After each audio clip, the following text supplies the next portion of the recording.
Hello, my name is Edward Van Tunen. I'm the EV expert here at Merton Hyundai. If you've seen my other videos, thank you so much. Don't forget to subscribe. Today I just want to quickly talk about how to make the most out of your electric vehicle's climate system. A lot of people make the mistake of jumping in their cold car and cranking the heat and cranking the fan. Unfortunately, with an EV, that doesn't necessarily work, especially an EV with a heat pump system.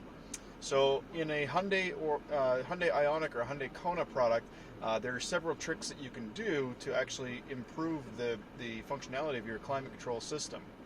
And I'm going to show you a couple of those tricks now. Keep in mind that a lot of this can be transferred into other brands' EVs as well. However, I'm sitting here in my Ioniq, so I'm going to go through the different things that you can do to make your climate control system work properly. So first off, number one, avoid the temptation to get in the car and do this. Okay? That doesn't work. Because basically what it's going to do now, I'm going to change it back here. What it's going to do if you do that is it's going to cool down the heat exchanger instead of warm up the cabin, because you're cranking the fan, you're going to run too much air through the heat exchanger and it's just not going to be able to keep up and you're just going to get cold air. So not a good idea. Now, with a heat pump system, you also have the disadvantage that when you are needing to defrost the windshield, basically it needs to run the heat pump in reverse. It needs to air condition the air in order to put nice dry air on the windshield. Now, there is a resistance heater in there that it uses to try to keep it a little bit warm, but it doesn't work as nicely. It doesn't have a gas engine that gets boiling hot that it can make use of to heat the air up. So one thing you can do is turn off the automatic defrost system. So to do that, you're going to locate your defrost button in your climate control console. Mine's right here. Now, if you have a Hyundai Ioniq, it should be right there. If it's a Kona, it's going to be in a similar placement as well. And you'll notice right here, mine says ADS off. So to get to that ADS off, you're going to hold this button down for about 10 seconds. I'll show you what it does right now while I've got it turned on. There we go. Now it's going to flash. Off, and now it's back on. So now I have the automatic defrost system on. I'm going to go ahead and turn that off. There we go. And the reason I'm turning it off is because the vehicle actually, it's got a moisture sensor up here in the windshield, but the problem with that is it even if the windshield's not really fogged up, sometimes the automatic defrost system is going to come on because it's a really, really sensitive system. Maybe a little bit too sensitive. So I've disabled the automatic defrost in my vehicle for that reason. Okay, so as I was mentioning before, don't crank the heat and don't crank the fan. Put the temperature on what you're comfortable with, 21, 22, room temperature. If you're a bigger guy, you might want it a little bit cooler. Sometimes I like to run it at 19 degrees. Now, set it to the temperature that you're comfortable with on a daily basis and then hit automatic and basically never touch it again.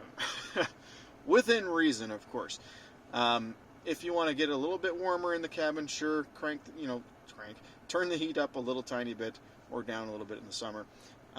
Don't worry about the heat and the AC lights. Let the car do its thing. It's very, very smart at getting the temperature to the temperature that you've set it up as. But if you crank everything, it's not going to be able to do it. It's going to be much less efficient at getting to that temperature. Okay, so let's run through that again. So disable the auto defrost system, and when the window's frosty, just hit the front defrost button, and once it's defrosted, hit the auto button again. Keep the temperature to what you're comfortable with, and don't play with the fan speed. Just let the car deal with it, okay? Next thing is, you've got a recirculation button here. Now that you can hit at any time. If you want it to heat up in the cabin a little bit quicker, you can hit the recirc for a while, but it's not going to make too much of a difference as far as getting the temperature in the cabin regulated. It'll help a little bit, but not a huge amount. One thing you may want to do is turn that on when it smells outside. So if it smells really bad, you can hit that button, and that'll take a lot of that stinky air and filter it out. So that's kind of a nice thing. All right, so last thing but not least thing, there is drive mode settings in Hyundai vehicles. So you've got the drive mode button here, and again, probably other vehicles as well, but on Hyundais, you've got the drive mode buttons where you can change from Eco to Sport to Normal, and even Eco Plus in our newer vehicles. So If you go to the EV menu, whether you do it on the screen or if your vehicle has the EV button, as mine does, we go to the EV menu, you should be able to find the drive mode settings. If we go into drive mode settings, you'll notice I've got Eco, Normal, and Sport, where I can actually customize what each one of those drive modes does. And you'll see that my climate control in Eco is actually on the economical climate control. I could put it on Normal as well, which just makes it a bit more powerful. So if you find that your climate control is just not strong enough for you, try it on Normal if it's on Eco. Now, in my normal mode, it's on normal, and in my sport mode, it's on normal. I actually drive in Eco pretty much all the time, and I find that the climate control works just fine.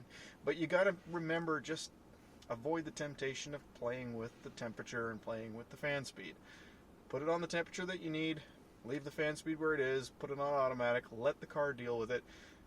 Within about a minute or so of driving, you should start to feel a bit of heat, maybe a couple minutes.